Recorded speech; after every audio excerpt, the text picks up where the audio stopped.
You think school is a safe place? Think again. After the final bell rings and the hallway's empty, something sinister lingers. Tonight, we're unlocking the doors to secrets that schools have tried to keep buried. These aren't made-up tales for a campfire. These are 3 terrifying true stories that actually happened within school walls. From a student who vanished into thin air during a normal lunch break, captured on camera walking down a hallway that just keeps stretching, to whispers echoing from empty classrooms and shadows that move on their own. What you are about to hear will make you question every creak and flicker in your own school. Turn off the lights and get ready.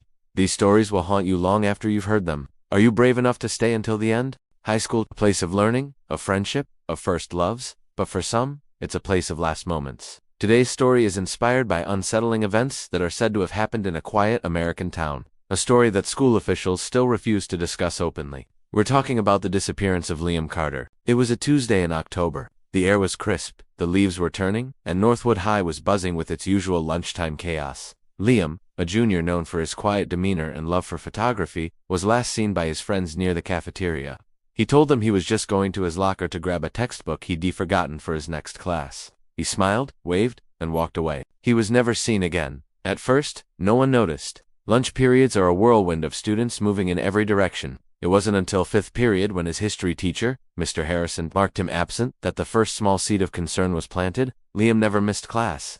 After school, when he didn't show up for his part-time job at the local library, his parents were called. Panic began to set in. The school and local police launched an immediate search. They scoured every classroom, every closet, every corner of the sprawling campus. His friends were questioned, his locker was opened. Inside, everything was normal. Books, a half-eaten bag of chips, a photo of his family. But no, Liam. The school was locked down, and the search continued through the night. The empty hallways now echoing with the calls of his name. This is where the story takes a chilling turn. The police reviewed the school's surveillance footage, and what they found was impossible. The timestamp shows 12:47 p.m. We see Liam walking down the East Wing hallway, the one leading to his locker. He's alone. The bell for the next period hasn't rung yet, so the corridor is deserted. He turns a corner, heading down the final stretch, and the hallway seems to change. On the footage it looks longer than it should, stretching into a distorted, dark, vanishing point. The fluorescent lights above him begin to flicker erratically, casting long, dancing shadows that seem to writhe and twist on the walls, independent of any light source. Liam seems to notice something is wrong. He slows his pace, looking around, a confused expression on his face. You can see him mouth the word, hello. Then, it happens. A locker door a few feet ahead of him slams shut with a deafening bang, even though no one is there. Liam jumps. Startled, he starts to walk faster, almost jogging now. The footage becomes grainy. The shadows on the walls are darker, moving faster, coalescing into vaguely human shapes that dart just at the edge of the frame. You can almost hear something, a low guttural whisper on the camera's audio, a sound that makes the hair on your arms stand up. It's not a language anyone can recognize. Liam breaks into a full run. The camera's perspective is fixed, but we see him getting smaller and smaller as he runs down this impossibly long hallway. The lights flicker more violently, then go out completely for a second. When they come back on, the hallway is empty. He's just gone. He never reached the end of the hall. He never opened his locker. He just vanished in the middle of the corridor. The police reviewed the footage from every other camera. No one saw him leave the East Wing. No doors opened. No windows were broken. It was as if the school itself had swallowed him whole. In the days that followed, a palpable fear gripped Northwood High. Students started reporting strange occurrences in the East Wing. The sound of a single person running down the empty hall, lockers slamming open and shut on their own. Faint whispers that seemed to echo from the vents. A few students even claimed to have seen a fleeting shadow in their peripheral vision, a silhouette that vanished when they turned to look. One afternoon, a sophomore named Sarah was staying late for play rehearsal. She had to use the restroom in the East Wing. As she was washing her hands, she looked in the mirror and saw him, just for a second, a faint, translucent figure standing behind her. It looked like Liam, but his face was twisted in a silent scream. The lights flickered, and when she looked again, he was gone. She ran out of the school screaming and refused to ever go back. The school administration tried to quell the rumors. They brought in electricians to fix the faulty wiring and maintenance crews to check the lockers. They told everyone it was just stress and overactive imaginations. But the teachers knew. They felt it too. A cold spot in the hallway that never went away. The unnerving feeling of being watched when they were alone in their classrooms after hours. Mr. Harrison, Liam's history teacher, once found the words "I am still here" scrawled in the dust on his blackboard one morning. The classroom had been locked all night. The official investigation eventually went cold.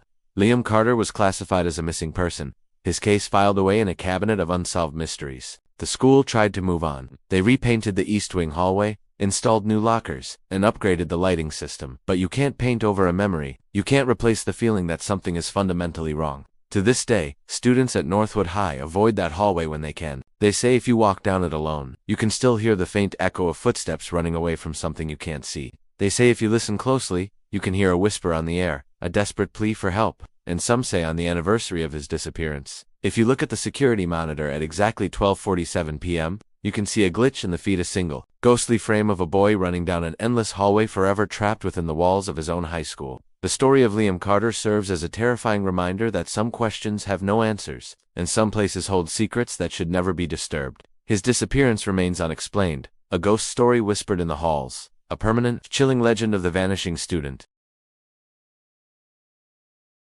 Have you ever wondered what happens in your school after the last bell rings? When the hallways fall silent and the classrooms are cloaked in darkness? Tonight we're going to peel back that curtain of silence. We're re-delving into a story that comes from the hushed whispers of janitors and late-night security guards at a middle school right here in the UK. A story about a single classroom, room 213, that seems to have a life of its own. What you're about to hear is pieced together from eyewitness accounts and grainy security footage. Some say it's a local legend, others swear it's true. You be the judge. This is the chilling tale of the classroom that moved. Our story begins on a Tuesday night in late October. The air was getting crisp, and darkness fell early over the sprawling campus of Northwood Middle School. The students had long gone home, their chatter replaced by the hum of the fluorescent lights in the empty corridors. The only person left was David, the evening janitor, a man who worked at Northwood for over 20 years, and thought he'd seen it all. He was just starting his usual rounds on the second floor, pushing his cart of cleaning supplies. The rhythmic squeak of its wheels, the only sound accompanying him. As he approached the English corridor, he noticed something odd. The door to room 213, Mrs. Albright's classroom, was ajar. He was certain he'd locked it himself just an hour earlier. Shrugging it off as a simple mistake, he pushed the door open to do a final check.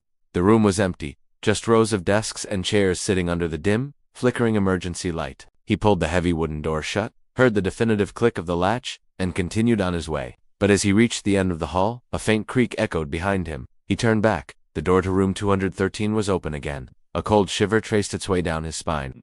This is where our first piece of evidence comes in.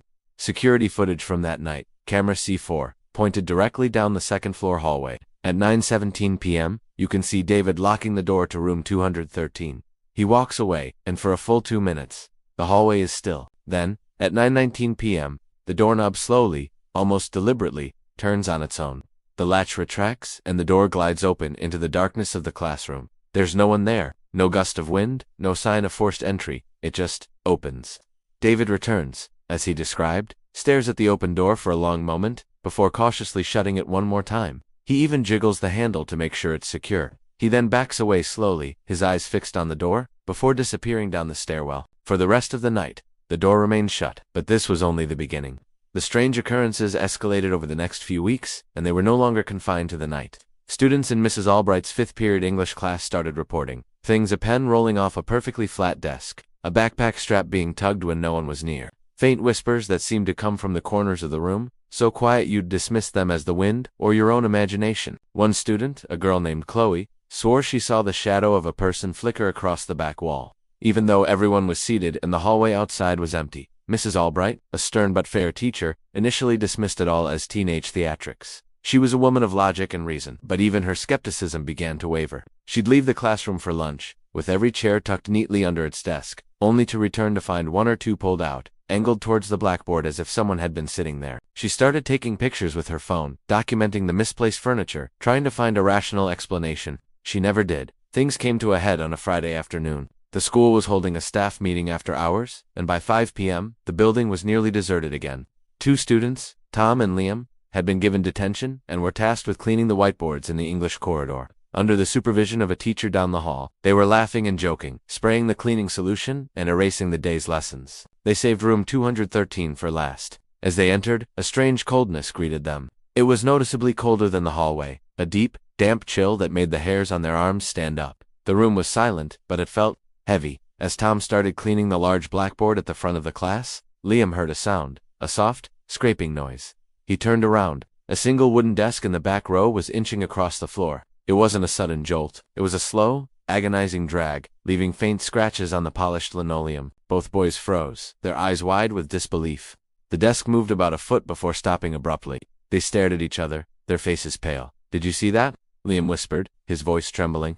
Before Tom could answer, another desk, this one closer to the front, began to move, its legs groaning against the floor as it pivoted to face them. This is the most terrifying part of the story, corroborated by both boys, who were found by their teacher minutes later, huddled together in the hallway, refusing to go back inside. As they stood paralyzed by fear, they said the activity intensified. A chair on the other side of the room suddenly toppled over with a loud clatter that shattered the silence. Then, on the blackboard Tom had just wiped clean, a piece of chalk lifted from the ledge. It hovered in the air for a second before pressing itself against the board. With scratchy, screeching sounds, it began to write. It wasn't words, but a series of jagged, cryptic symbols and lines, like a frantic, desperate message from someone who didn't know how to write. As the chalk skittered across the board, the classroom door, which they had left wide open, slammed shut with a deafening bang that echoed like a gunshot. That's when they ran. They didn't look back, they just ran. Security was called, and the headmaster reviewed the footage from inside room 213. The school had recently installed a single wide-angle camera in the corner of certain classrooms after a series of minor thefts. The footage from that evening is deeply unsettling. The video is grainy, and the light is poor, but it's undeniable. You can clearly see the first desk slide across the floor. You can see the second one turn. The chair falls with no one near it, and then you see it. The small white piece of chalk rises, seemingly of its own accord, and etches those strange markings onto the board. The final, terrifying moment is the door. From the camera's perspective, you can't see the hallway, only the inside of the room. The door is suddenly and violently pulled shut from the outside, by a force that isn't visible on camera. It's as if an unseen hand had grabbed it and slammed it closed, trapping whatever was inside.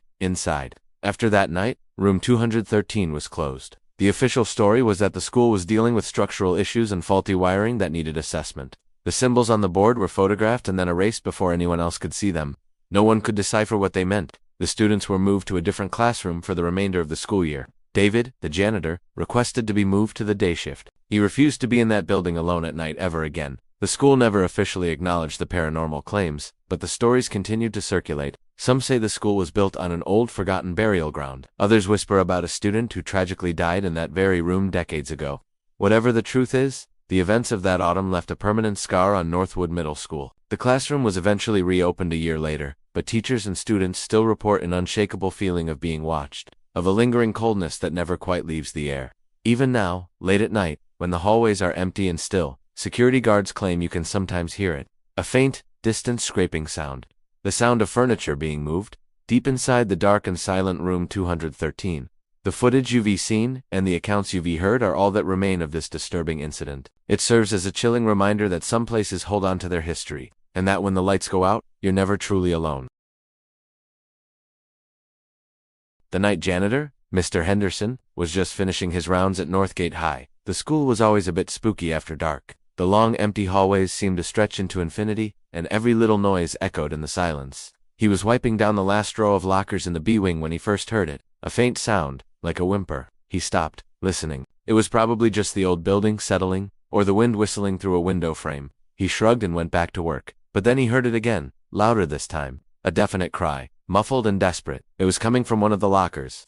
He walked slowly down the row, his heart starting to beat a little faster. The sound grew more distinct as he approached locker 3B27. It was a scream, a raw, terrified scream, but it was cut short, as if someone had clapped a hand over the person's mouth. Mr. Henderson's own breath caught in his throat. He leaned in, pressing his ear against the cold metal door.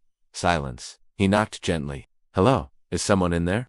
"This isn't funny." Only the hum of the overhead lights answered him. He fumbled for his master key, his hands trembling slightly. This had to be a prank. Some kid stayed behind, trying to scare the old janitor. Just as he was about to insert the key, a deafening bang erupted from inside the locker, making him jump back. It sounded like someone had thrown their entire body against the door. Then, another bang, and another. A frantic rhythmic pounding that echoed through the entire hallway. He stared, wide-eyed at the locker. The metal was visibly denting from the inside. This wasn't a prank. The force was too strong, too violent. He backed away slowly, his walkie-talkie feeling heavy on his hip. He needed to call security. As he reached for the radio, the banging stopped as abruptly as it began. The silence that followed was somehow even more terrifying. He kept his eyes fixed on locker 3B27, expecting the door to fly open. Nothing. Then, under the flickering fluorescent light, he saw it. A dark, wet shape beginning to form on the locker door. It was a handprint. A small, bloody handprint, slowly materializing on the painted metal, as if being pressed from the inside by an invisible hand. He blinked, thinking his eyes were playing tricks on him, but it was there, stark and red against the blue paint. And just as he processed what he was seeing, it began to fade, disappearing back into the metal until nothing was left. That's when he finally made the call. "Security, this is Henderson in B-Wing. You need to get down here now." His voice was shaky. The security guard, a young guy named Mike, sounded skeptical over the radio but promised to head over. While he waited, Mr. Henderson didn't dare take his eyes off the locker. The hallway felt colder. He could hear whispers, faint and indistinct, seeming to come from all directions at once. He saw a shadow move at the far end of the hall, a tall, thin figure that darted out of sight before he could get a good look. He was starting to think he was losing his mind. Mike arrived a few minutes later, flashlight in hand, looking unimpressed. "All right, Al, what's the big emergency?" "Another raccoon gets stuck in the vents." Mr. Henderson just pointed a trembling finger at the locker. "Listen," he whispered. They stood in silence for a long moment. "I don't hear anything, man," Mike said, starting to look annoyed. And then it started again. A soft, mournful sob from inside the locker. Mike's smug expression vanished, replaced by confusion, then fear. He walked closer, his flashlight beam dancing over the locker door. "What the hell is that?" he breathed. The sobbing grew into a full-blown scream of pure agony. It was a girl's voice, young and filled with pain. Both men stumbled back, their faces pale. The sound was so loud, so real, it was impossible to believe it was coming from an empty metal box. Mike drew his sidearm, a reaction he probably wasn't even aware of. "Open it," Mr. Henderson said, his voice barely audible. "We have to open it." Mike hesitated, then nodded, grabbing his own set of master keys. As he approached, the screams intensified, mixing with a furious banging that shook the entire row of lockers. With fumbling fingers, Mike managed to get the key into the lock. The second he turned it, all sound ceased. The silence was absolute. He took a deep breath, and with Mr. Henderson right behind him, he pulled the locker door open. They braced themselves for whatever horror was inside, but there was nothing. The locker was completely empty. Just a few old textbooks, a forgotten gym sock, and a faded photograph of a smiling girl taped to the inside of the door. There was no sign of anyone, no blood, nothing to explain the sounds. They checked the security footage later that night. The camera at the end of B-Wing showed Mr. Henderson doing his rounds. It showed him stopping, listening, and backing away from the locker. It showed Mike arriving. It showed them both reacting in terror to something. But the audio feed from the hallway was dead silent. The screams, the banging, none of it was captured. The only thing the footage did show was something they hadn't seen in the moment. As they stood staring into the empty locker, a faint, shadowy silhouette of a young girl could be seen standing directly behind them in the hallway, watching, before it simply dissolved into thin air. The incident was officially logged as a faulty heating pipe and an overactive imagination, but the staff at Northgate High knew better. Mr. Henderson requested a transfer to the day shift, and Mike the security guard quit a week later. They say that if you walk down B-Wing late at night, you can still sometimes hear a girl crying, and if you're brave enough to look at locker 3B27, you might just see a faint, bloody handprint press against the door from the other side. They never found out who the girl in the photograph was. Her locker remains empty, a silent memorial to a story no one can explain. A scream that echoes only for those unfortunate enough to hear it. Some mysteries are never meant to be solved. They just linger, like a chill in an empty hallway, a whisper in the dark. Thanks for watching. If you have a story you think we should investigate, let us know in the comments below. And don't forget to subscribe for more unexplained stories. Stay safe out there.